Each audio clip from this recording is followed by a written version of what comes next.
السلام عليكم ورحمة الله وبركاته. إن الحمد لله نحمده ونستعينه ونؤمن به ونتوكل عليه ونعوذ بالله من شرور أنفسنا ومن سيئات أعمالنا. من يهده الله فلا مضل له ومن يضلله فلا هادي له. وأشهد أن لا إله إلا الله وحده لا شريك له وأشهد أن محمدا عبده ورسوله أرسله بالهدى ودين الحق ليظهره على الدين كله ولو كره المشركون. اللهم صل على محمد وعلى آل محمد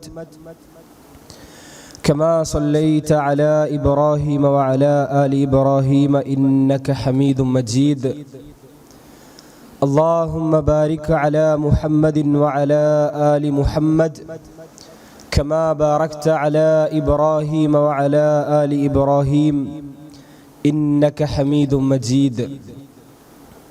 أما بعد. ബഹുമാനമുള്ള വിശ്വാസികളെ, അല്ലാഹു സുബ്ഹാനഹു വ തആലയുടെ മതം പഠിക്കാനും അത് ജീവിതത്തിൽ പ്രാവർത്തികവൽക്കരിക്കുവാനുമുള്ള താല്പര്യത്തോടു കൂടി ഈ ഒരു പള്ളിയിൽ ഒരുമിച്ച് കൂടിയിട്ടുള്ളവരെ, രഹസ്യ പരസ്യ ജീവിതങ്ങളിൽ അല്ലാഹു സുബ്ഹാനഹു വ തആലയോട് തഖ്വ പുലർത്തി ജീവിക്കണേ എന്ന് ആമുഖമായി എല്ലാവരെയും ഓർമ്മപ്പെടുത്തുകയാണ്. സ്വന്തത്തെ മറക്കാതെ വസിയത്ത് ചെയ്യുകയാണ്. അള്ളാഹുവിന് ഇഷ്ടമുള്ള ആളുകളുടെ കൂട്ടത്തിൽ, മതം പഠിക്കുന്നവരുടെ കൂട്ടത്തിൽ എന്നെയും നിങ്ങളെയും ഉൾപ്പെടുത്തി അനുഗ്രഹിക്കുമാറാകട്ടെ. സഹോദരങ്ങളെ, നമ്മൾ ഇന്നിവിടെ ഒരുമിച്ച് കൂടിയിട്ടുള്ളത് ഒരു പുതിയ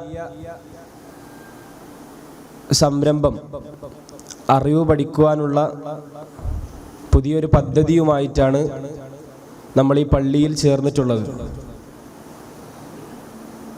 മതം പഠിക്കുന്നവരെ സംബന്ധിച്ചിടത്തോളം അതിൻ്റെ ശ്രേഷ്ഠതകൾ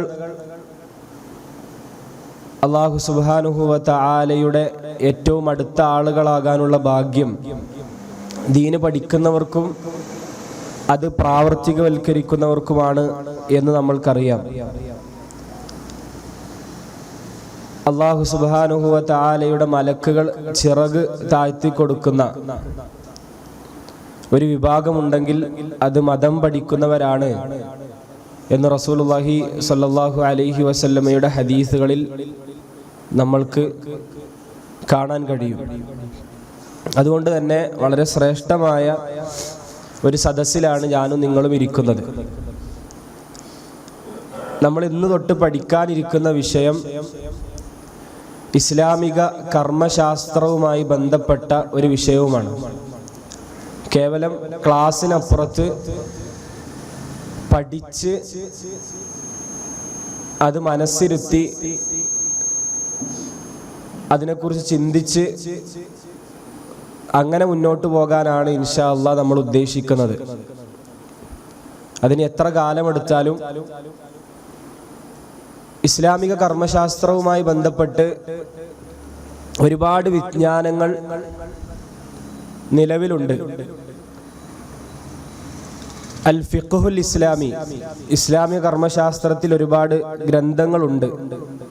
ഓരോ മദ്ഹബിലും, ഹംബലി മദ്ഹബിൽ രചിക്കപ്പെട്ട ഫിഖ് കിതാബുകളുണ്ട്, മാലിക്കി മദ്ഹബിൽ രചിക്കപ്പെട്ട കിതാബുകളുണ്ട്, ഷാഫിഈ ഫിഖ്ഹിൽ എഴുതപ്പെട്ട ഗ്രന്ഥങ്ങളുണ്ട്, ഹനഫി ഫിഖ്ഹിലും എഴുതപ്പെട്ട ഒരുപാട് ഗ്രന്ഥങ്ങൾ ഉണ്ട്. 4 മദ്ഹബിന്റെയും ഫിഖ്ഹുകൾ ക്രോഡീകരിക്കപ്പെട്ട, അവയെ പരസ്പരം താരതമ്യം ചെയ്യുന്ന അൽ ഫിഖ്ഹുൽ മുഖാറന എന്നറിയപ്പെടുന്ന വിഷയമുണ്ട്.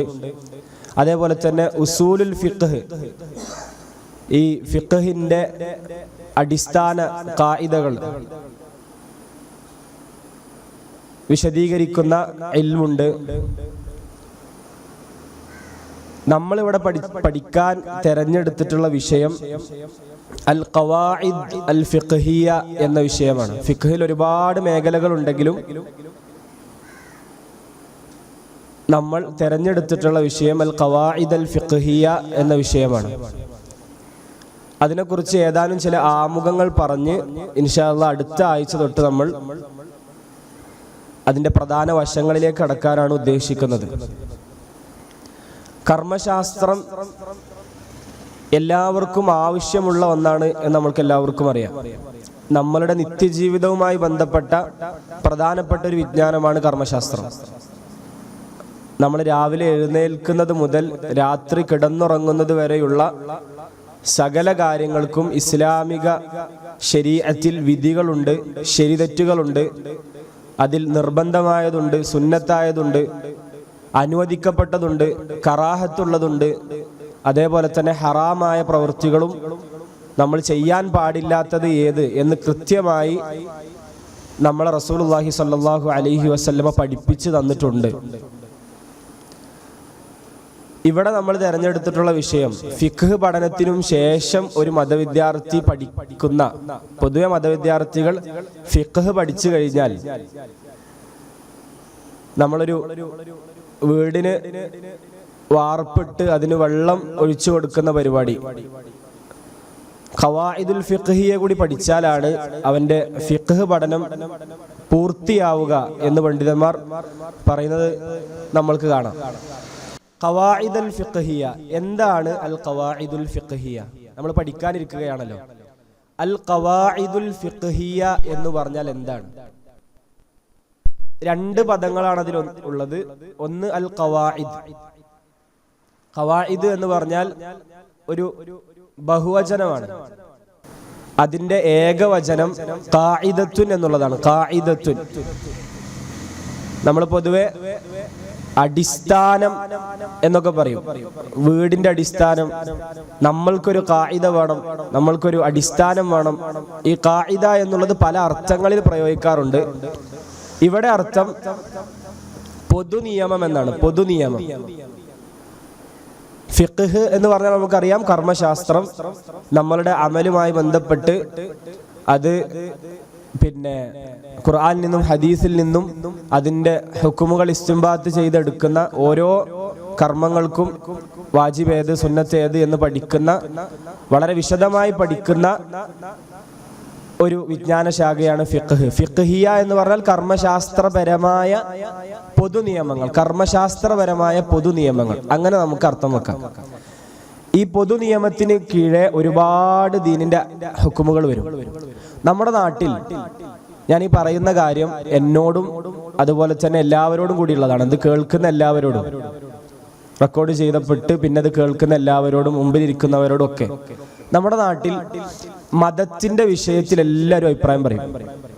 ദീന്റെ വിഷയത്തിൽ അതിലൊരു പേടിയോ ഭയമോ അല്ലെങ്കിൽ അതിലൊരു തെറ്റായി പോകുമോ, അള്ളാഹു എന്നോട് കോപിക്കുമോ എന്നൊന്നും വിചാരിക്കാതെ, ചിലപ്പോൾ മതത്തിന്റെ യാതൊരു അടിസ്ഥാനവും ഇല്ലാതെ, ഖുർആനോ ഹദീസോ നേരാവണ്ണം പഠിക്കാതെ മതത്തിന്റെ വിഷയത്തിൽ അഭിപ്രായം പറയുന്ന ഒരു പ്രവണത പൊതുവെ ഉണ്ടാകാറുണ്ട്. അവിടെ ആർക്കും എന്തും പറയാന്നുള്ളതാണ്. ഇബ്നു അഖീൽ റഹ്മത്തുള്ളാഹി അലൈഹി, അദ്ദേഹത്തെ കുറിച്ച് ഇബ്നുൽ ജൗസി റഹ്മത്തുള്ളാഹി അലൈഹിയുടെ തെൽബീസു ഇബ്ലീസ് എന്ന് പറയുന്ന ഒരു ഗ്രന്ഥത്തിൽ, തെൽബീസ് ഇബ്ലീസ് എന്ന് പറഞ്ഞ ഗ്രന്ഥം ഇബ്ലീസ് എങ്ങനെയാണ് നമ്മളെ പേപ്പിക്കുക എന്ന് പഠിപ്പിച്ചു തരുന്ന ഒരു ഗ്രന്ഥമാണ്. അതിൽ ഇബ്നു അഖീൽ റഹ്മത്തുള്ളാഹി അലൈഹി ഒരു നാട്ടിൽ ചെന്നപ്പോ ആ നാട്ടില് എല്ലാ ജോലിക്കാർക്കും എല്ലാ ജോലികൾക്കും അതിന് പ്രത്യേകമായ ആളുകളുണ്ട്. ഞാൻ പറയുന്നത് നിങ്ങൾക്ക് മനസ്സിലാവുന്നുണ്ട് എന്നാണ് വിചാരിക്കുന്നത്. ഇപ്പോ വൈദ്യശാസ്ത്രം, അവിടെ സ്പെഷ്യലൈസ് ചെയ്ത ഡോക്ടർമാരുണ്ട്. ഇനി ഒരു മരപ്പണിയാണെങ്കിൽ അതിന് സ്പെഷ്യലൈസ് ചെയ്ത ആളുകളുണ്ട്. അതേപോലെ തന്നെ അവിടെ മറ്റൊരാൾ അഭിപ്രായം പറയാൻ അവരെ അനുവദിക്കൂല. എന്നാൽ അദ്ദേഹം അത്ഭുതത്തോടെ പറയുന്നു, അള്ളാഹുവിന്റെ ദീനിൽ എന്ത് പഠിച്ചിട്ടില്ലെങ്കിലും എല്ലാ അഭിപ്രായങ്ങളും പറയുന്ന ഒരു പ്രവണതയാണ് പണ്ടുള്ളത് ഇന്നുള്ളത്. അപ്പൊ അത് പിന്നെ നമ്മളുടെ മനസ്സിൽ നിന്ന് അങ്ങനെ നമുക്ക് അഭിപ്രായം പറയാൻ പറ്റുന്നൊരു മേഖല നമ്മൾ വിശദമായി പഠിക്കാതെ അള്ളാഹുവിന്റെ ദീനിൽ പറയാൻ പാടില്ല എന്നൊക്കെ നമ്മൾ ഉണർത്തുന്ന ഒരു വിജ്ഞാനം കൂടിയാണ് അൽ ഖവാഇദുൽ ഫിഖ്ഹിയ. കാരണം ഒരു പണ്ഡിതന് ഫത്വ പറഞ്ഞു കൊടുക്കണമെങ്കിൽ ഒരാളൊരു പ്രശ്നം ഉന്നയിച്ചാൽ അതിന് ഇങ്ങനെയാണ് അത് ദീനിൽ അതിന്റെ മതവിധി എന്ന് പറഞ്ഞു കൊടുക്കണമെങ്കിൽ ഈ ഖവാഇദുൽ ഫിഖ്ഹിയ അറിഞ്ഞിരിക്കണം. ദീനിന്റെ പൊതുവായ നിയമങ്ങൾ അറിഞ്ഞിരിക്കണം, ശരീഅത്തിന്റെ പൊതുവായ നിയമങ്ങൾ അറിഞ്ഞിരിക്കണം. എന്നാലേ അയാൾക്ക് ശരിയായി ഫത്വ കൊടുക്കാൻ കഴിയുള്ളൂ. കാരണം അള്ളാഹുവിന്റെ ദീനിന്റെ ഒരു പ്രത്യേകത എന്ന് പറഞ്ഞാൽ ഒരുപോലെയുള്ള നിയമങ്ങളുടെ കീഴെ വരുന്ന സകലത്തിനും അതേ നിയമം കഴിയും. അതിൽ 1-2 മാത്രമേ പുറത്തുണ്ടാവുള്ളൂ.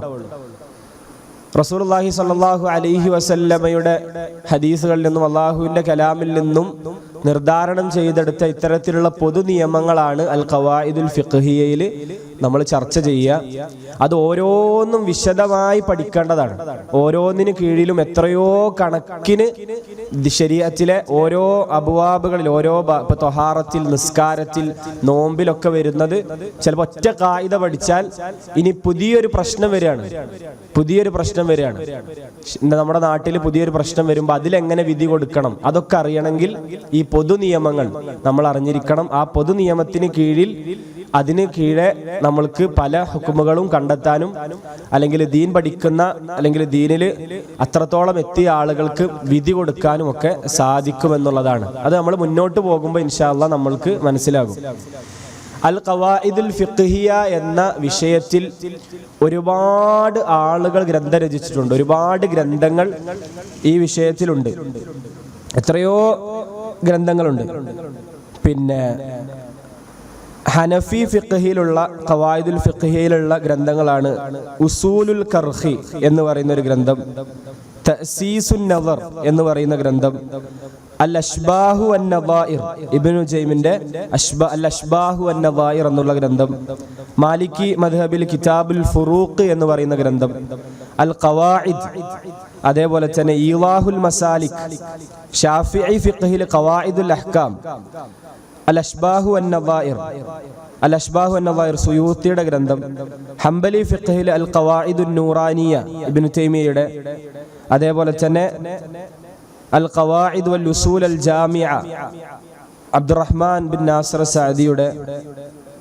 അങ്ങനെ ഒരുപാട് ഗ്രന്ഥങ്ങൾ, 100 കണക്കിന് ഗ്രന്ഥങ്ങൾ, ചിലപ്പോൾ അതിലധികവും 1000-ഓളം എത്തുന്ന അതിലപ്പുറം എത്തുന്ന ഗ്രന്ഥങ്ങൾ ഈ വിഷയത്തിൽ രചിക്കപ്പെട്ടിട്ടുണ്ട്.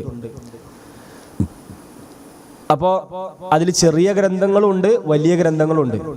നമ്മൾ ഇൻഷാ അല്ലാഹ് നമ്മളുടെ ഒരു പഠനം ഉദ്ദേശിക്കുന്നത് ചെറിയ ഒരു ഗ്രന്ഥം നമുക്ക് തുടങ്ങി അത് വിശദമായി പഠിച്ച് ഇങ്ങനെ വലുതിലേക്ക് പോകാന്നാണ് ഉദ്ദേശിക്കുന്നത്. അപ്പോൾ നമ്മൾ ചെറുതിൽ തുടങ്ങി വലുതിലേക്ക് ചെല്ലുക. അള്ളാഹു തൗഫീഖ് ചെയ്താൽ അത് കൃത്യമായി പഠിക്കാനും, പ്രത്യേകിച്ച് ദീൻ പഠിക്കുന്നവർക്ക് നല്ല സഹായമാണ് ഇത്തരത്തിലുള്ള ഖായിദകൾ പഠിക്കുക എന്നുള്ളത്.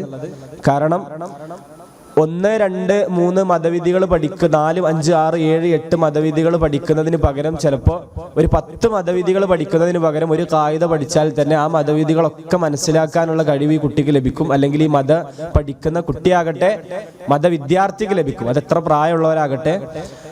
അല്ലാഹു സുബ്ഹാനഹു വ തആല നമ്മൾക്ക് അതിന് തൗഫീഖ് നൽകട്ടെ എന്നാണ് ആമുഖമായി പ്രാർത്ഥിക്കാനുള്ളത്.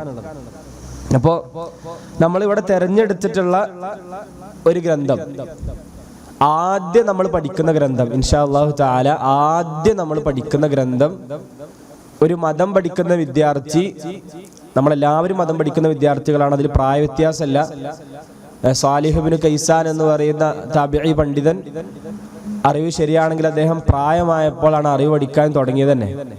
അതേപോലെ തന്നെ പിന്നെ ചെറുതിലേ മതം പഠിക്കുന്നവരുണ്ട്. എന്തായാലും മതം ആഴത്തിൽ പഠിക്കണം. ദീൻ ആഴത്തിൽ പഠിച്ചാലാണ് നമ്മൾക്ക് അതിൻ്റെതായ ഒരു യഖീനും ആ ഒരു ഉറപ്പും അതേപോലെ തന്നെ ദീനിനോട് അതിയായ മഹബത്തും നമ്മൾ കുറച്ചുകൂടി വിനയപ്പെടാനൊക്കെ നമ്മൾക്ക് സാധിക്കുക. ആഴത്തിൽ പഠിക്കണം. കാരണം നമ്മുടെ ഉസ്താദുമാർ എപ്പോഴും നമ്മളോട് സൂചിപ്പിക്കുന്ന ഒരു കാര്യമാണ്, മതം പഠിക്കുന്നവർക്ക് 3 ഘട്ടങ്ങൾ പൊതുവുണ്ട്. ആദ്യ ഘട്ടത്തിൽ എനിക്കെല്ലാം മനസ്സിലായി എന്നൊക്കെ തോന്നും, എല്ലാം മനസ്സിലായി, ഞാനെന്തോ വലിയൊരു സംഭവമാണ്, ആ ഒരു അർത്ഥത്തിലുള്ള തോന്നലുകൾ ഉണ്ടാകും. രണ്ടാമത്തെ ഒരു ഘട്ടത്തിലേക്ക് ചവിട്ടുപടി എത്തുമ്പോൾ കുറച്ചുകൂടിയൊക്കെ പഠിക്കാനുണ്ട് എന്നാണ് മനസ്സിലാവുക. കുറച്ചുകൂടിയൊക്കെ പഠിക്കാനുണ്ട്, പഠിച്ചിട്ടുണ്ട്, പക്ഷെ കുറച്ചുകൂടി പഠിക്കാനുണ്ട് എന്ന് മനസ്സിലാവും. അവസാന ഘട്ടത്തിൽ എത്തുമ്പോഴാണ് മതം പഠിക്കുന്ന ഒരാൾക്ക് മനസ്സിലാവുക ഇതുവരെ ഒന്നും പഠിച്ചിട്ടില്ല, ഇനിയാണ് പഠിക്കാനുള്ളത്. അപ്പോൾ മതം അത്രത്തോളം ആഴത്തിലുള്ളതാണ്. നമ്മൾ പൊതുവെ നമ്മളുടെ നാട്ടിലെ ഭൗതിക വിദ്യാഭ്യാസത്തിന് തന്നെ നമ്മൾ സാധാരണ ഒരു അടിസ്ഥാനം എന്ന് കൊടുക്കുന്നത് +2 വരെയുള്ള വിദ്യാഭ്യാസമാണ്. +2 12 കൊല്ലം അതിന് ചെലവാക്കുന്നുണ്ട്. അപ്പൊ മതം അതിന്റെ ഒരു അടിസ്ഥാനമായി പഠിക്കാൻ ഒരു 8-9 കൊല്ലം 10 കൊല്ലം അതിന്റെ അടിസ്ഥാനങ്ങൾ പഠിക്കാൻ, കൃത്യമായി ഭാഷ, അതേപോലെ തന്നെ കൃത്യമായി അങ്ങനെ ഒരു 10 കൊല്ലം നമ്മൾക്ക് ആവശ്യമുണ്ട്. ക്ഷമയോടെ നിന്നാൽ അതായത് പെട്ടെന്ന് നമ്മൾ പഠിക്കുക എന്നുള്ളതല്ല, പഠിക്കുന്നത് വളരെ കൃത്യമായി പഠിക്കാനാണ് നമ്മൾ ശ്രമിക്കേണ്ടത്. ഇൻഷാ അല്ലാഹ് നമ്മൾ തിരഞ്ഞെടുത്തിട്ടുള്ളത് ഈ അടുത്ത കാലത്ത് മരണപ്പെട്ട ഫിഖ്ഹിന്റെ വിഷയങ്ങളിൽ, കർമ്മശാസ്ത്ര വിഷയങ്ങളിൽ അഗാധ പണ്ഡിതനായിരുന്ന, അഗാധ ജ്ഞാനിയായിരുന്ന ഒരു മഹാപണ്ഡിതന്റെ ഒരു ചെറിയ ഗ്രന്ഥമാണ് ഇൻഷാ അല്ലാഹ് നമ്മൾ തുടങ്ങുന്നത്. അദ്ദേഹം മഹാനായ ഷെയ്ഖ് അബ്ദുറഹ്മാൻ അസ്സഅദി, അദ്ദേഹത്തിന്റെ അൽ ഖവാഇദുൽ ഫിഖ്ഹിയ എന്ന ഗ്രന്ഥമാണ് നമ്മൾ പഠിക്കുന്നത്. ഷെയ്ഖ് അബ്ദുറഹ്മാൻ സഅദി ഹിജ്റ 1307 ജനിക്കുന്നത്. അദ്ദേഹത്തെ കുറിച്ച് നമുക്ക് കുറച്ച് പറയാലോ, പണ്ഡിതന്മാരെ കുറിച്ച്. ഹിജ്റ 1307 ജനിച്ചു. ഇത് എത്രയാണ് വർഷം? 1447 കടന്നില്ലേ? ഇന്ന് മുഹറം 2 എന്നാണ് ഞാൻ മനസ്സിലാക്കണത്. മുഹറം തുടങ്ങി 1447 കടന്നു. 1446 കൊല്ലം നമ്മൾ ഹിജ്റ വർഷം കഴിഞ്ഞു പോയി. 1447 കടന്നു. അപ്പോൾ ഹിജ്റ 1307 Abdulrahman bin Nasser bin Abdillah Saadi റഹ്മത്തുള്ളാഹി അലൈഹി ജനിക്കുന്നത് എന്ന് കാണാം. അങ്ങനെ അദ്ദേഹം മതം പഠിച്ചു.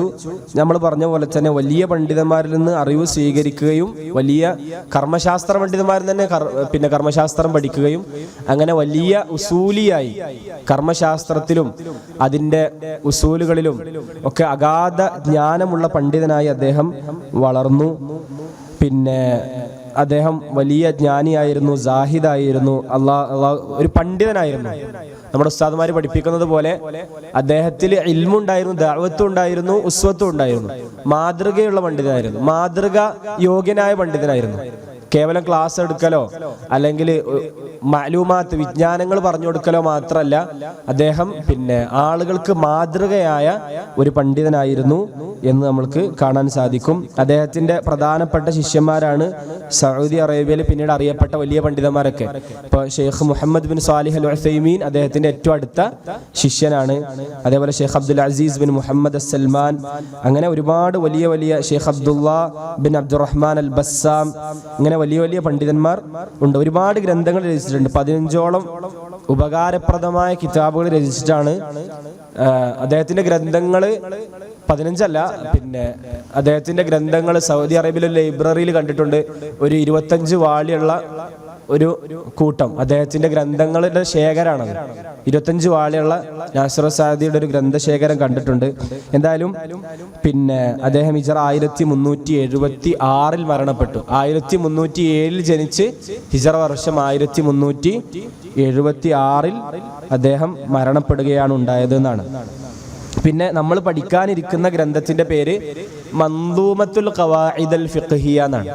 അതിൽ ഖവാഇദുൽ ഫിഖ്ഹി അദ്ദേഹം നദ്മാക്കിയിട്ടുണ്ട്. നദ്മ എന്ന് പറഞ്ഞാൽ ഒരു കവിത, ഒരു കോർവയൊത്ത് നമ്മളിങ്ങനെ ചൊല്ലിപ്പഠിക്കാൻ പറ്റുന്ന രൂപത്തിൽ അദ്ദേഹം ഖവാഇദുൽ ഫിഖ്ഹിയ രചിച്ചിട്ടുണ്ട്.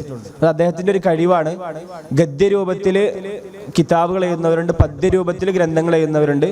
വളരെ ചെറിയ പെട്ടെന്ന് ചൊല്ലിപ്പഠിക്കാൻ കുട്ടികൾക്ക് അല്ലെങ്കിൽ അതുപോലെ തന്നെ പഠിക്കുന്നവർക്ക് ചൊല്ലിപ്പഠിക്കാൻ വേണ്ടി അറബിയിൽ അദ്ദേഹം നദ്മാക്കിയ മൻദൂമത്തുൽ ഖവാഇദുൽ ഫിഖ്ഹിയ എന്ന ഗ്രന്ഥത്തിലാണ് ഇൻഷാ അല്ലാഹ് നമ്മളുടെ ഈ ഒരു പഠനം ആരംഭിക്കുന്നത്. അതിന്റെ ആമുഖമായ വരികൾ പറഞ്ഞ് ബാക്കി വിശദീകരണങ്ങളൊക്കെ ഇൻഷാ അല്ലാഹ് വിശദീകരണങ്ങളൊക്കെ അടുത്ത ക്ലാസ്സിലേക്ക് നമുക്ക് മാറ്റിവെക്കാം. ഇൻഷാ അല്ലാഹ് അദ്ദേഹം തുടങ്ങുന്ന ഒരു 4-5 വരി പറഞ്ഞിട്ട് നമ്മൾ ഇൻഷാ അല്ലാഹ് നമ്മൾ ഒരു കിതാബിലേക്ക് ഒരു ഗ്രന്ഥം പഠിക്കാനിരിക്കുകയാണ്. അപ്പോൾ ആ ഒരു നിയ്യത്തോടു കൂടി, നല്ല ഉഷാറോടുകൂടി, നല്ല ആവേശത്തോടു കൂടി, ഊർജ്ജസ്വലരായി നമ്മൾ ഇരിക്കുക. ഇൻഷാ അല്ലാഹു തആല നമ്മൾ ആ ഒരു ഗ്രന്ഥത്തിലേക്ക് കടക്കുകയാണ്. പിന്നെ നമ്മൾ മനസ്സിലാക്കിയാൽ ഖവായിദുൽ ഫിഖ്ഹിയ എന്ന് പറയുന്ന ചെറിയ വിഷയമല്ല, വലിയൊരു വിഷയമാണ്. അപ്പൊ അത് പഠിക്കുന്നത് കർമ്മശാസ്ത്രം ഇഷ്ടപ്പെടുന്നവരൊക്കെ പഠിക്കുന്ന വിഷയമാണ്. പ്രത്യേകിച്ച് ഈ കാലഘട്ടത്തിൽ നമുക്ക് വലിയൊരു സൗകര്യം ഈ പള്ളിയിൽ കിട്ടി എന്നുള്ളത് അള്ളാന്റെ വലിയ നിഅമത്താണ്. പള്ളികൾ ശരിക്ക് ഇത്തരത്തിലുള്ള വിജ്ഞാന കേന്ദ്രങ്ങളാവുകയാണ് ചെയ്യേണ്ടത്. പള്ളികളിൽ എന്താ പറയാ, വ്യത്യസ്ത ഉലൂമുകൾ, വ്യത്യസ്ത വിജ്ഞാനങ്ങൾ പഠിപ്പിക്കപ്പെടണം. അത് പിൽക്കാലത്ത് ആരും അറിയപ്പെടാതെ പിന്നെ ഒരു മൂലയിൽ പഠിപ്പിക്കപ്പെടാതെ എല്ലാവരിലേക്കും വിജ്ഞാനങ്ങൾ എത്തണം എന്നൊരു നിയത്തുകൂടി നമുക്കിതിന് പിറകിലുണ്ട്. പള്ളികൾ ഞാൻ പറഞ്ഞല്ലോ ഒരു വിജ്ഞാന കേന്ദ്രമായി മാറണം. അപ്പൊ ഇൻഷാ അല്ലാഹ് നമ്മൾ ആരംഭിക്കുകയാണ്. ഖവായിദിലേക്ക് ഇന്ന് കടക്കുന്നില്ല.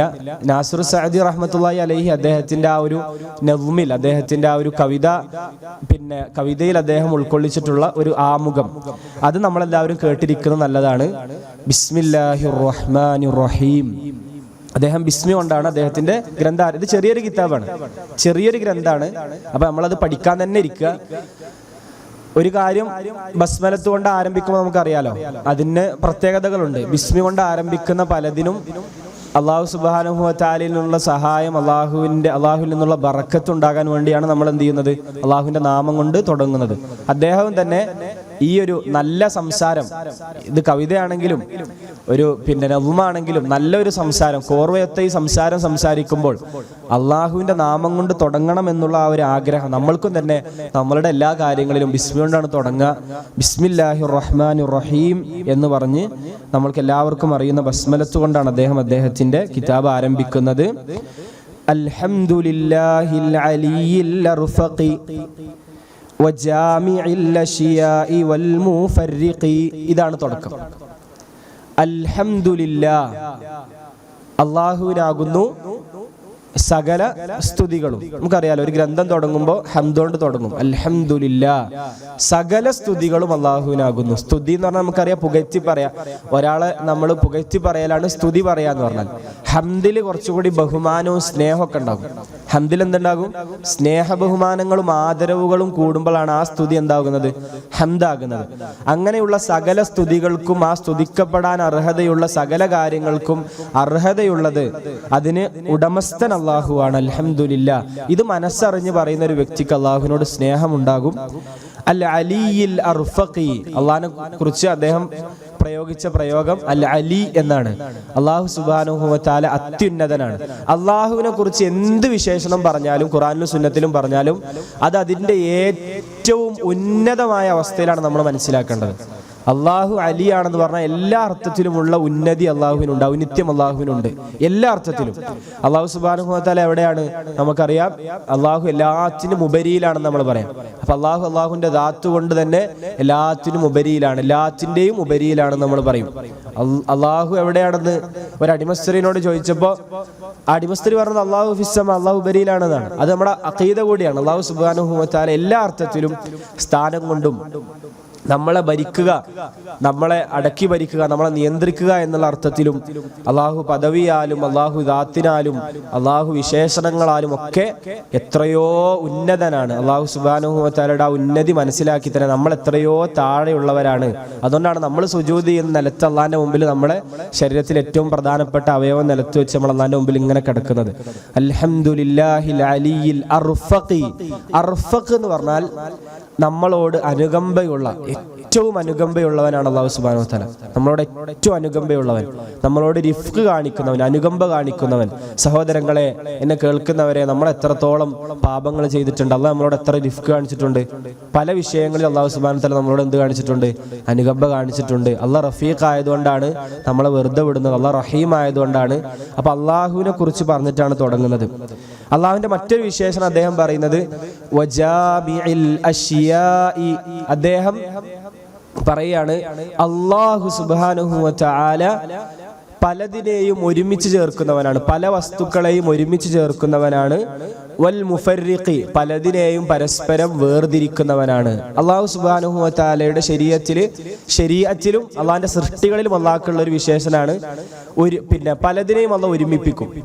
ഒരേ വിശേഷണമുള്ള പലതിനെ ഒരുമിപ്പിക്കും, എന്നാൽ വ്യത്യസ്ത വിശേഷണമുള്ളവയെ അല്ലാഹു സുബ്ഹാനഹു വ തആല ഭിന്നിപ്പിക്കും. ശരീഅത്തിലും അങ്ങനെ തന്നെയാണ്.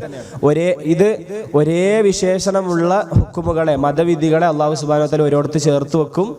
എന്നാൽ അതിന് നേരെ വിപരീതമാകുന്നവയെ അള്ളാഹു സുബ്ഹാനഹു വ തആല മറ്റൊരു സ്ഥലത്ത് വിഭജിക്കും. അത് അള്ളാഹുവിൻ്റെ ഒരു ശൈലിയാണ്. അള്ളാഹുവിൻ്റെ ജംഅ നമ്മൾക്കറിയാം. അള്ളാഹ് നമ്മളെ ഒരുമിച്ച് കൂട്ടും, പല അർത്ഥത്തിൽ പരലോകത്ത് ഒരുമിച്ച് കൂട്ടും. അതേപോലെ തന്നെ പല വിശേഷണങ്ങളിൽ പലരെയും അള്ളാഹു സുബ്ഹാനഹു വ തആല ഒരുമിച്ച് ചേർക്കുന്നു. അപ്പോൾ അള്ളാഹുവിനെ കുറിച്ച് ഈ വിശേഷണം അദ്ദേഹത്തിന് എങ്ങനെ പറഞ്ഞത്?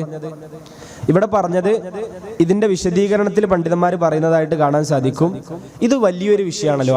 അള്ളാഹു സുബ്ഹാനഹു വ തആലയെ കുറിച്ച് സംസാരിക്കുമ്പോൾ നമ്മൾ ഈ പഠിക്കുന്ന വിഷയം ഖവായിദുൽ ഫിഖ്ഹിയ, അൽ ഖവായിദുൽ ഫിഖ്ഹിയ എന്ന് പറയുന്നത് വലിയൊരു വിഷയമാണ്. അപ്പോൾ അത് പിന്നെ അള്ളാഹുവിന്റെ സഹായം ഉണ്ടാകണം. അള്ളാഹു സുബ്ഹാനഹു വ തആല നമ്മളോട് അനുകമ്പ കാണിച്ചാലേ നമുക്ക് എന്ത് കിട്ടുള്ളൂ? അറിവ് കിട്ടുള്ളൂ. പല ആളുകളും ക്ലാസ് കേൾക്കും. ഇപ്പോൾ നമ്മൾ ജാമ്യയിൽ തന്നെ പഠിക്കുന്ന പല നാടുകളിൽ നിന്ന് വിദ്യാർത്ഥികൾ ജാമ്യയിലേക്ക് വരും. എല്ലാവർക്കും ഒരേപോലെ അറിവ് കിട്ടോ? ഇല്ല, എല്ലാവർക്കും ഒരേപോലെ അറിവ് കിട്ടൂല. ഇപ്പൊ നമ്മുടെ പള്ളിയിലും തന്നെ ഖുത്ബ കേൾക്കാൻ പല ആളുകൾ വരും. നമ്മുടെ ഉസ്താദിന്റെ ഖുത്ബ കേൾക്കാൻ പല ആളുകൾ പല നാട്ടിൽ നിന്ന് വരും. പക്ഷെ എല്ലാവർക്കും ഒരേപോലെയാണോ ആ ഖുത്ബ ഉൾക്കൊള്ളാൻ പറ്റുക? അല്ല.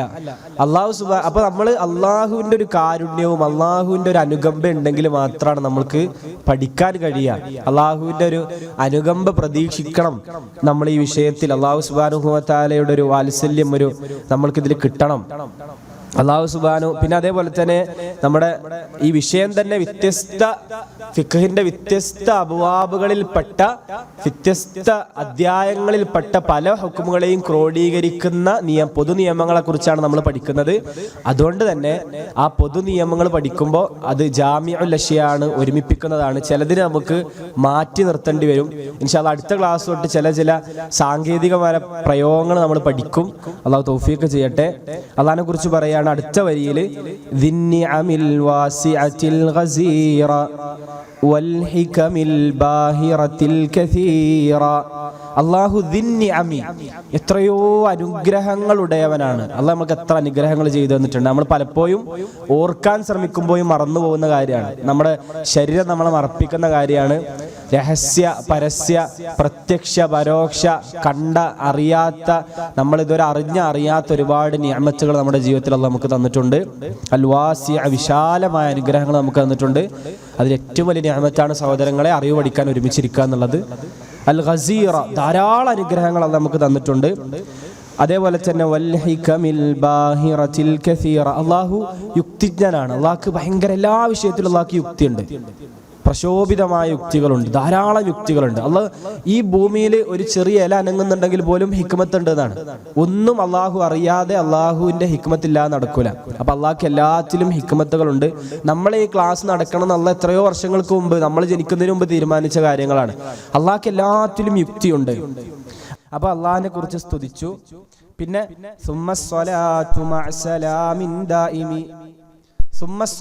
പിന്നെ നബി സല്ലല്ലാഹു അലൈഹി വസല്ലമയുടെ പേരിൽ സ്വലാത്ത് ചൊല്ലുകയാണ് ഞാൻ. മഅസലാമിൻ, നബിക്ക് അള്ളാഹുവിന്റെ രക്ഷയും ഉണ്ടാകണം, സ്വലാത്തും ഉണ്ടാകണം. അള്ളാഹു നബിക്ക് സ്വലാത്ത് ചെയ്യുക എന്ന് പറഞ്ഞാൽ അതിന്റെ അർത്ഥം നമുക്ക് എല്ലാവർക്കും അറിയാം, പഠിച്ചു വെച്ചിട്ടുണ്ട്. അള്ളാഹുവിന്റെ ഉന്നതന്മാരായ മുഖറബീങ്ങളായ അൽ മലഉൽ അല, അല്ലെങ്കിൽ ഉന്നതരായ മലക്കുകളുടെ അടുത്ത് വെച്ച് നബി സല്ലല്ലാഹു അലൈഹി വസല്ലമയെ അള്ളാഹ് പുകഴ്ത്തി പറയലാണ് അള്ളാഹിന്റെ സ്വലാത്ത്. ആ സ്വലാത്ത് നബിക്കുണ്ടാകട്ടെ. എന്നെന്നും നിലനിൽക്കുന്ന സ്വലാത്ത് സലാം നബിതങ്ങളിൽ ഉണ്ടാകട്ടെ. അലർ റസൂലിൽ ഖുറശിയിൽ ഖാതമി, നബിയുടെ മേൽ, റസൂലുള്ളാഹിന്റെ മേൽ. നബി ഖുറശിയാണ്, അൽ ഖാതം നബി സല്ലല്ലാഹു അലൈഹി വസല്ലമ അംബിയാക്കളിൽ ഏറ്റവും അവസാനത്തെ പ്രവാചകനുമാണ്. വ ആലിഹി വസഹ്ബിഹിൽ അബ്റാരി അൽഹായിസി മറാത്തിബൽ ഫഖാരി, നബി കുടുംബത്തിനും, അതായത് നബിയെ പിൻപറ്റിയ നബിയെ കുടുംബത്തിനും നബിയുടെ സ്വഹാബത്തിനും, നല്ലവരായ അബ്റാർ സച്ചരിതരായ നബി കുടുംബത്തിന് നബിയുടെ സ്വഹാബത്തിന്, അൽഹായിസി നേടിയവരാണവർ. ഹായിസ് എന്ന് പറഞ്ഞാൽ നേടിയവരാണവർ. അൽഹായിസി മറാത്തിബൽ ഫഖാരി, പോരിശയുള്ള, അതായത് കീർത്തി നേടാനുള്ള ഫഖറിന്റെ എല്ലാ കാര്യങ്ങളും ഇവരാണ് സ്വഹാബത്ത്. സ്വഹാബത്ത് നമുക്ക് ആലോചിക്കുമ്പോൾ ഇപ്പൊ നമ്മൾ ക്ലാസ് കേൾക്കുന്നില്ല, അതേപോലെ നബിതങ്ങളെ പള്ളിയിൽ ഇരുന്ന് ക്ലാസ് കേൾക്കാൻ ഭാഗ്യം ലഭിച്ചവരാണ് സ്വഹാബത്ത് റിദ്വാനുല്ലാഹി അലൈഹിം. ഇപ്പോ മദീന പള്ളിയിലൊക്കെ ആലോചിച്ച് നോക്കുകയാണ്, ഇന്നും ഇതേപോലെയുള്ള ദർസുകൾ നടക്കുന്നു. എത്രയോ കൊല്ലങ്ങൾക്ക് മുമ്പ് നബിതങ്ങളുടെ പള്ളിയിൽ, ആ മദീന പള്ളിയിൽ എത്ര ആളുകൾ അങ്ങനെ ഒരുമിച്ച് കൂടി നബിയുടെ ക്ലാസ് കേട്ടിട്ടുണ്ടാകും. ആ സ്വഹാബത്തിന്റെ ഭാഗ്യം ആലോചിച്ച് നോക്കുകയാണ്. അവര് അള്ളാഹ് തെരഞ്ഞെടുത്ത വിഭാഗമാണ്. അവർ ഫഖർ നേടിയവരാണ്. പിന്നെ നമ്മൾ ഇതിങ്ങനെ തുടക്കത്തിൽ ഇങ്ങനെ പെട്ടെന്ന് വായിച്ചു പോകുന്നത് ഇത് ആമുഖാണല്ലോ, നമുക്ക് നമ്മുടെ വിഷയങ്ങളിലേക്ക് കടക്കാൻ വേണ്ടിയിട്ടാണ്. അദ്ദേഹം അറിയാൻ പറയാണ്, ഈ 2 വരിയും കൂടിയും കഴിഞ്ഞാൽ നമ്മൾ ഇൻഷാ അല്ലാഹ് ബാക്കി നമ്മൾ അടുത്ത ക്ലാസ്സിലാണ് എടുക്കുക. 2 വരിയും കൂടി അത് നല്ല ശ്രദ്ധിച്ചോളി. ഇഅലം ഹുദീത അന്ന അഫ്ളാലൽ മിനൻ ഇൽമുൻ യുസീലു ശക്ക അൻക വദ്ദറൻ. ഇഅലം, നീ അറിയണം. ഇഅലം, നീ അറിയണം. അത് പണ്ഡിതന്മാരുടെ ശൈലിയാണ്. ഒരു കാര്യം നമ്മൾക്ക് കുറച്ചുകൂടി അടുത്ത് കിട്ടാൻ വേണ്ടി നമുക്ക് മനസ്സിലാവേണ്ടെന്ന് വിചാരിക്കണം. ഈ ഇലം നീ അറിയണം എന്ന് പറയുമ്പോൾ കുറച്ചുകൂടി പ്രത്യേകത ഉണ്ടല്ലോ. അറിയണം എന്ന് പറഞ്ഞിട്ട് പഠിപ്പിച്ചു കൊടുക്കുമ്പോൾ ഈ ഇലം ഇത് മനസ്സിലാക്കിക്കോ, ഇത് പഠിച്ചു വെച്ചോ, ഇത് അറിഞ്ഞു വെച്ചോ എന്ന് പറയുമ്പോൾ ഈ ഇലം ഹുദീത്ത, അള്ളാഹു നിനക്ക് ഹിദായത്ത് തരട്ടെ എന്നാണ് പ്രാർത്ഥനയാണ്. ഹുദീത്ത, നിനക്ക് ഹിദായത്ത് നൽകപ്പെട്ടു എന്നാണ് അതിന്റെ ഭാഷാർത്ഥം വരിക. പക്ഷെ അത് പ്രാർത്ഥനയാണ്. ഹുദീത്ത, അള്ളാഹു നിനക്ക് ഹിദായത്ത് തരട്ടെ. പണ്ഡിതന്മാരുടെ പ്രാർത്ഥന വലിയൊരു മെച്ചാണ്. നമ്മൾ ഏത് ഗ്രന്ഥം വായിക്കുമ്പോഴും അതിൽ പണ്ഡിതന്മാർ പ്രാർത്ഥിക്കുന്നതാണ്. ഇപ്പോൾ മഹാനായ മുഹമ്മദ് ബിൻ അബ്ദുൽ വഹാബ് ഷെയ്ഖുൽ ഇസ്ലാമിന്റെ ഒരു ഗ്രന്ഥത്തിൽ അൽ ഖവാഇദുൽ അർബഅ എന്ന് പറഞ്ഞ ഗ്രന്ഥത്തിൽ കാണാം, അസ്അലുല്ലാഹൽ അളീം റബ്ബൽ അർശിൽ കരീം പിന്നെ അയ്യതവല്ലാക ഫിദ്ദുനിയ വൽ ആഖിറതി. അദ്ദേഹം പ്രാർത്ഥിക്കാണ്, അർശിന്റെ ഉടയവൻ, കരീമായ അർശിന്റെ ഉടയവൻ, അതേപോലെ അളീമായ റബ്ബ് സുബ്ഹാനഹു വ തആലയോട് ഞാൻ ചോദിക്കട്ടെ, അള്ളാഹു നിന്നെ ദുനിയാവിലും ആഖിറത്തിലും വലിയായി സ്വീകരിക്കട്ടെ. വയജഅലക മുബാറകൻ ഐനമാ കുൻത, നീ എവിടെയാണെങ്കിലും അള്ളാഹ് നിന്നെ അനുഗ്രഹീതനാക്കട്ടെ, ബർക്കത്തുള്ളവനാക്കട്ടെ. അങ്ങനെ പ്രാർത്ഥിക്കും പണ്ഡിതന്മാർ, ഇങ്ങനെ പ്രാർത്ഥിക്കും. അപ്പൊ നമ്മൾ തന്നെ ഇമാം സഅദിയുടെ ഒരു പ്രാർത്ഥന, ഇഅലം, നീ അറിയണം, ഹുദീത, അള്ളാഹ് നിനക്ക് ഹിദായത്ത് തരട്ടെ, അന്ന അഫ്ളലൽ മിനൻ, അല്ലാഹു സുബ്ഹാനഹു വ തആലയുടെ അനുഗ്രഹങ്ങളിൽ, മിന്നത്തുകളിൽ ഏറ്റവും ശ്രേഷ്ഠമായ അനുഗ്രഹം എന്ന് പറയുന്നത് ഇൽമുൻ, എന്താണ്? അറിവാണ്. അറിവ് കിട്ടിയാൽ നമുക്കറിയാം, തൗഹീദും ഹിദായത്തുമാണ് നമുക്ക് ഏറ്റവും ശ്രേഷ്ഠമായ അനുഗ്രഹം, അല്ലെ? നമ്മൾ മുസ്ലിമായി ജനിച്ചു, തൗഹീദിൽ ജീവിക്കാൻ പറ്റി, തൗഹീദിൽ വളരാൻ പറ്റി, അല്ലെങ്കിൽ തൗഹീദ് കിട്ടി എന്നുള്ളതാണ് ഏറ്റവും വലിയ നിഅമത്ത്. നമ്മൾക്ക് വിഷമം വരുമ്പോൾ ജാറങ്ങളിലേക്ക്, അതുപോലെ തന്നെ മറ്റേ മണ്ഡപങ്ങളിലേക്കോ അല്ലെങ്കിൽ വേറെ ഏതെങ്കിലും വലിയോ ജാറോ ഒന്നും നമ്മൾ പോണില്ലല്ലോ. നമ്മൾക്ക് വിഷമം വരുമ്പോൾ ലാ ഇലാഹ ഇല്ലല്ലാഹുൽ അളീമുൽ ഹലീം എന്ന് മനസ്സറിഞ്ഞ് പറയല്ലേ ചെയ്യുക. അള്ളാഹു ലാ ഇലാഹ ഇല്ലല്ലാഹ് മുറുകെ പിടിക്കല്ലേ ചെയ്യുക. അത് വലിയ നിഅമത്താണ്. അപ്പോൾ തൗഹീദ് അറിവാണ്. അതേപോലെ തന്നെ അദ്ദേഹം പറയാണ്, എങ്ങനെയുള്ള അറിവാണ് ഏറ്റവും ശ്രേഷ്ഠമായ അറിവ്?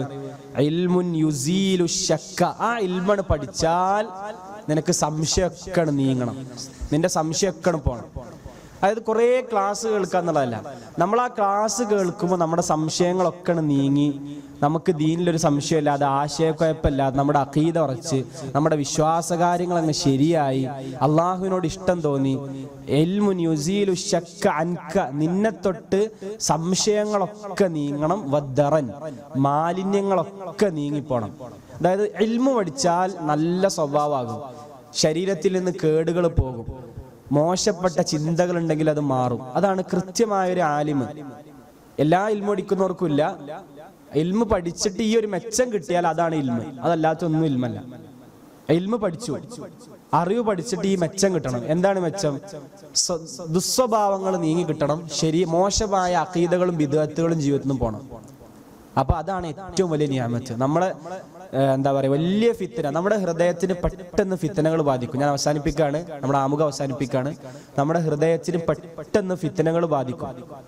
ഫിത്തനകൾ എന്ന് പറഞ്ഞാൽ പ്രത്യേകിച്ച് ഈ കാലഘട്ടത്തിൽ ഇപ്പൊ നമ്മളെ ഫേസ്ബുക്ക്, ഇൻസ്റ്റാഗ്രാം, യൂട്യൂബ് ഒക്കെ അതിപ്രസരം, അത് എല്ലാവരും ഉപയോഗിക്കുന്ന ആയതുകൊണ്ട് തന്നെ പിന്നെ നിരീശ്വരവാദികളും ലിബറൽ ചിന്താഗതിക്കാരും അവർക്ക് തോന്നിയതൊക്കെ പറയാലോ. എല്ലാ മാലിന്യങ്ങളും നമുക്ക് കേൾക്കാൻ പറ്റും, എല്ലാ മാലിന്യങ്ങളും കാണാൻ പറ്റും. നല്ലതും ഉണ്ടാവും, ഇടക്ക് മോശമുള്ളതുണ്ടാവും, ഇടക്ക് ഏറ്റവും മോശമുള്ളതുണ്ടാവും, ഇടക്കൊക്കെ നല്ലതുണ്ടാവും. അങ്ങനെ വരുമ്പോ ചിലപ്പോൾ നമ്മുടെ കൽബിന് രോഗം വരും. നമ്മൾ ചിലപ്പോൾ വിചാരിക്കും, ഇന്നാലിപ്പേ അതൊക്കെ ഇപ്പൊ 6-ാം നൂറ്റാണ്ടില് പറഞ്ഞതല്ലേ, ഇപ്പൊ നമ്മളിപ്പോ അത് ഈ കാലഘട്ടത്തിൽ സ്വീകരിക്കേണ്ടതുണ്ടോ എന്നൊക്കെ തോന്നിപ്പോ. അതിപ്പോ നമ്മളോടൊന്നല്ലേ. പിന്നെ അത് ഇപ്പൊ നിര്യാണിക്ക് താഴെ വസ്ത്രം ധരിക്കാൻ പറഞ്ഞപ്പോ ഒരാൾ പറഞ്ഞത് ഇങ്ങനെയാണ്, അത് പിന്നെ അന്നത്തെ കാലത്ത് നാട്ടിൽ കുറെ മരുഭൂമികളും ചളിയും പൊടിയൊക്കെ ആവും, അപ്പൊ അതാണ് കേച്ചെടുക്കാൻ പറഞ്ഞതാണ്. അപ്പൊ നമ്മളാണ് വ്യാഖ്യാനിക്കാൻ തുടങ്ങും. ഇങ്ങനെ കുറെ കേട്ടിട്ട് നമ്മുടെ വക കുറെ വ്യാഖ്യാനങ്ങൾ വരും. അപ്പൊ അങ്ങനെയുള്ള സംശയങ്ങളും ആശയക്കുഴപ്പങ്ങളും ദീൻ തെറ്റിപ്പോകലും മാറിക്കിട്ടണം. അതേപോലെ തന്നെ കൽബിന് എന്തെങ്കിലും രോഗം ഉണ്ടെങ്കിൽ അതും പോയി കിട്ടണം. കൽബിന് പെട്ടെന്ന് രോഗം ബാധിക്കും, ഇങ്ങനെയുള്ള രോഗങ്ങൾ ബാധിക്കും. അതേപോലെ ശഹ്വത്തുകൾ, വികാരങ്ങൾ ബാധിക്കും. അതൊക്കെ നീങ്ങി കിട്ടണമെങ്കിൽ ഇൽമ് കിട്ടന്നെ വേണം, അറിവ് പഠിക്കന്നെ വേണം. വേറൊരു പരിഹാരമല്ല. അറിവ് പഠിക്കുക, അത് ജീവിതത്തിൽ പകർത്തുക. അറിവ് പഠിക്കുക, ജീവിതത്തിൽ പകർത്തുക. അറിവ് പഠിക്കുക, ജീവിതത്തിൽ പകർത്തുക. നമ്മൾ ജീവിതത്തിൽ പകർത്തുന്നിടത്തൊക്കെ നമ്മൾ എത്തണം. അറിവ് പഠിക്കുക, ജീവിതത്തിൽ പകർത്തുക, എന്നിട്ട് അത് പ്രബോധനം ചെയ്യാം. നമ്മൾ ദഅവത്തിന്റെ ആളുകളാണ്. അള്ളാഹു നമ്മളിന്ന് സ്വീകരിക്കട്ടെ. ഒരുപാട് ദഅവ പ്രവർത്തനങ്ങൾ നമ്മളുണ്ട്. അതിന്റെ സ്റ്റെപ്പ് നമുക്കറിയാം. നമ്മൾ അറിവ് പഠിക്കണം, എന്നിട്ട് അത് നമ്മുടെ ജീവിതത്തിൽ എന്ത് ചെയ്യണം? പകർത്തണം. നമ്മുടെ ജീവിതത്തിൽ അത് കാണിച്ചു കൊടുക്കണം. എന്നിട്ട് ആളുകൾ നമ്മൾ എന്ത് ചെയ്യണം? അതിലേക്ക് ക്ഷണിക്കണം. ഇതിലുള്ളതിലൊക്കെ നമ്മൾ ക്ഷമിക്കും വേണം. അതാണ് അതിന്റെ ഒരു സ്റ്റെപ്പ്. നേരെ അറിവ് പഠിക്കുക, നമ്മൾ പറഞ്ഞു കൊടുക്കുക, നമ്മുടെ ജീവിതത്തിൽ അതിന്റെ ആവശ്യമില്ല എന്നുള്ളത് അതൊരു ശരിയായ രീതിയല്ല. നമ്മൾ പ്രബോധനം ചെയ്യണം. ദഅവത്തിന് വേണ്ടി നമ്മൾ നമ്മുടെ ജീവിതം ഒഴിഞ്ഞു വെക്കണം. സ്വഹാബത്തൊക്കെ ഒഴിഞ്ഞു വെച്ച പോലെ നമ്മൾ മാറ്റി വെക്കണം. പക്ഷെ അതേ സ്വഹാബത്തിന്റെയും താബീങ്ങളുടെയും ജീവിതത്തിൽ എന്തുണ്ടായിരുന്നു? ഈ അറിവ് പഠനത്തിന്റെ എല്ലാ പ്രത്യേകതകളും അവരുടെ ജീവിതത്തിൽ ഉണ്ടായിരുന്നു. അപ്പൊ ഇങ്ങനെയുള്ള അറിവേ ഉപകാരപ്പെടുള്ളൂ. വയക്ഷിഫുൽ ഹഖ്ഖലിദിൽ ഖുലൂബി വയൂസിലുൽ അബ്ദ ഇലൽ മത്ലൂബി. ഹൃദയത്തിന് വയക്ഷിഫു വെളിവാക്കി കൊടുക്കും അൽ ഹഖ്ഖ സത്യത്തെ ലിദിൽ ഖുലൂബി ഹൃദയമുള്ളവർക്ക് സത്യം വെളിവാക്കി കൊടുക്കും അറിവ്. വയൂസിലുൽ അബ്ദ ഒരടിമയെ എത്തിക്കും ഇലൽ മത്ലൂബി എങ്ങോട്ടെത്തിക്കും? അവന്റെ ലക്ഷ്യസ്ഥാനത്തേക്ക് എത്തിക്കും. അവൻ എന്താണോ സ്വർഗമാണോ തേടുന്ന അങ്ങോട്ട് എത്തിക്കും. അപ്പൊ സ്വർഗത്തിലേക്ക് എത്തിക്കുന്ന, നരകത്തിൽ നിന്ന് കഴിച്ചിലാക്കുന്ന, ദീനിൽ ഉറപ്പുണ്ടാക്കുന്ന, അള്ളാഹുവിനോട് ഇഷ്ടമുണ്ടാക്കുന്ന, റസൂലുള്ളാഹി സ്വല്ലല്ലാഹു അലൈഹി വസല്ലമയെ ഇത്തിബാ ചെയ്യാൻ പ്രേരിപ്പിക്കുന്ന, നബിനോട് മഹബത്ത് ഉണ്ടാക്കുന്ന, സുന്നത്തുകളോട് ഇഷ്ടമുണ്ടാക്കുന്ന, അങ്ങനെ ദീനിനോട് താല്പര്യം ഉണ്ടാക്കുന്ന അറിവാണ് നമ്മൾ പഠിക്കേണ്ടത്. അങ്ങനെ അറിവ് പഠിച്ചിട്ടേ കാര്യമുള്ളൂ. കുറേ കിതാബുകൾ ഓതി എന്തൊക്കെയോ ഫിഖ്ഹും ഉസൂൽ ഫിഖ്ഹും ഖവായിദുൽ ഫിഖ്ഹിയയും ഉസൂലുൽ ഹദീസും തഖ്രീജും അതുപോലെ തന്നെ ജർഹ് വ തഅദീലും അങ്ങനെ എല്ലാം പഠിച്ചു. വലിയ ഉലൂമുകളും ഉലൂമുൽ ഖുർആനും തഫ്സീറും ഒക്കെ പഠിച്ചു. പക്ഷെ ജീവിതത്തിൽ നിന്ന് മോശപ്പെട്ട സ്വഭാവങ്ങളൊന്നും പോയിട്ടില്ലെങ്കിൽ അത് അറിവല്ല, വിജ്ഞാനല്ല, നാഫിയായ അറിവാണ് നമുക്ക് കിട്ടേണ്ടത്. അതിനാണ് നമ്മൾ ഇൻഷാ അല്ലാഹ് ഈ പള്ളിയിൽ ഒരുമിച്ച് കൂടിയിട്ടുള്ളത്. ഒരാമുഖം പറഞ്ഞു എന്ന് മാത്രമാണ്. അടുത്ത ക്ലാസ് തൊട്ട് നമ്മൾ ഇൻഷാ അല്ലാഹ് വിശദമായി തന്നെ ഈ പൊതു നിയമങ്ങളിലേക്ക് കടക്കും. ഈ പൊതു നിയമങ്ങൾ പഠിച്ചാൽ ഇൻഷാ അല്ലാഹ് അതിന് കീഴെ ഏതൊക്കെ വരും, എന്തൊക്കെ നമുക്ക് അതിനൊരു ഉദാഹരണ സഹിതം ഇൻഷാ അല്ലാഹ് നമ്മൾ അടുത്ത ക്ലാസ്സിൽ കഴിയുമെങ്കിൽ നമുക്ക് ഇവിടെ സ്ക്രീനിൽ തന്നെ കാണിച്ചു തരാനും പറ്റും. അള്ളാഹു തൗഫീഖ് ചെയ്യട്ടെ. നമുക്കത് അങ്ങനെ കണ്ടു പഠിക്കാനും അതേപോലെ തന്നെ എഴുതി പഠിക്കാനും. നമ്മുടെ ഇത് ഇസ്ലാമിക വിജ്ഞാനം എന്ന് പറയുന്നത് ബൃഹത്തായ ഒരു വലിയ സംഭവമാണ്. നമ്മൾ അതിൽ ചെറിയ കുട്ടികളാണ്, വളരെ ശിശുക്കളാണ്. നമ്മളൊക്കെ ഈ പറയുന്ന ഞാനും നിങ്ങളൊക്കെ നമുക്കതിൽ വളരെ പരിമിതമായ ജ്ഞാനമേ ഉള്ളൂ. നമ്മളത് പഠിക്കാൻ വേണ്ടി അതിൻ്റെ ആ ഒരു വലിയ ബഹറിന്റെ ഓരത്തുനിന്ന് ഇങ്ങനെ കോരുകയാണെന്നുള്ള അർത്ഥത്തിൽ നമ്മൾ എന്ത് ചെയ്യുക ആണ് പഠിക്കാൻ ഇറങ്ങുക. അള്ളാഹു തൗഫീഖ് ചെയ്യും. അറിവ് പഠിക്കാനിരിക്കുന്നവരെ സംബന്ധിച്ചിടത്തോളം ഈ ഭൂമിയിലുള്ള ഈ ഹച്ചൽ ഹീറ്റാൻ ഫിൽമാകുന്നല്ലേ, ഈ ആഴിയിലെ മത്സ്യങ്ങൾ വരെ പാപമോചനം തേടും ഒരു പണ്ഡിതന് വേണ്ടി. അതേപോലെ തന്നെ അറിവ് പഠിച്ച് നമ്മുടെ ജീവിതത്തിൽ സ്വർഗത്തിലേക്കുള്ള ഈ അറിവ് പഠിക്കുന്നവർക്ക് ഒരു ആലിം മരിച്ചാൽ ശൈത്താൻ അത്ര വെറുപ്പാണെന്നാണ്. അറിവുള്ളവർ മരിച്ചാൽ, കുറെ ഇബാദത്ത് ചെയ്യുന്ന ഒരാൾ മരിച്ചാൽ ശൈത്താൻ അത്ര ചിലപ്പോൾ ദേഷ്യം ഉണ്ടാവില്ല. പക്ഷെ അറിവുള്ള ഒരാൾ മരിച്ചാൽ ശൈത്താൻ ഭയങ്കര സന്തോഷമാണെന്ന്. മരിച്ചാൽ അത്ര വെറുപ്പെന്നല്ല, ശൈത്താൻ അത്ര സന്തോഷമാണെന്ന്. ശൈത്താൻ അത്ര സന്തോഷിക്കും. കാരണം അറിവുള്ളവനെ സംബന്ധിച്ചിടത്തോളം എന്ത് ചെയ്യണം എന്ത് ചെയ്യണ്ടെന്നറിയും. മറ്റവരെല്ലാം ചെയ്യും, നല്ലതാണെന്ന് വിചാരിച്ച് എല്ലാം ചെയ്യും. അറിവുള്ളവർ വേണ്ടതേ ചെയ്യൂ. ആ ചെയ്യുന്നതിൽ പക്കയായിരിക്കും. അത് അല്ലാഹു സുബ്ഹാനഹു വ തആല അടുക്കൽ സ്വീകാര്യമായിരിക്കും. അതുകൊണ്ട് തന്നെ നമ്മൾ കൃത്യമായ അറിവുള്ളവരാകണം എന്നുള്ളതാണ് നമ്മുടെ ഈ വേങ്ങര പള്ളിയിൽ നമ്മൾ ഇങ്ങനെ ഒരു ദർസ് വെച്ചതിന്റെ നമ്മുടെ ലക്ഷ്യം. ഇൻഷാ അല്ലാഹ് പഠിക്കാൻ വേണ്ടി തന്നെ അടുത്ത ആഴ്ച തൊട്ട് വരിക.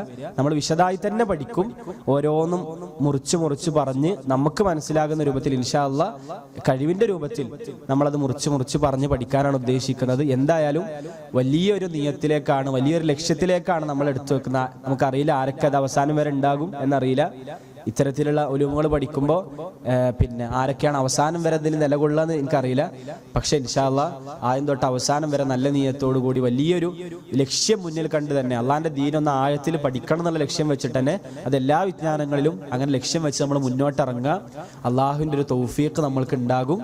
നമുക്ക് അറിവ് വേണ്ടത് ഇമാം സഅദി റഹ്മത്തുള്ളാഹി അലൈഹി ഇപ്പോൾ പറഞ്ഞതുപോലെ നമ്മുടെ ശരീരത്തിൽ നിന്ന് മനസ്സിൽ നിന്ന് ശക്ക് പോകണം, സംശയം പോകണം, മലിനതകളൊക്കെ നീങ്ങണം, ദറനുകളൊക്കെ നീങ്ങണം ഇൻഷാ അല്ലാഹു തആല. അതന്നെയാണ് പ്രത്യേകിച്ച് ദർസ് പഠിക്കുന്ന കുട്ടികളോട് പറയാനുള്ളത്.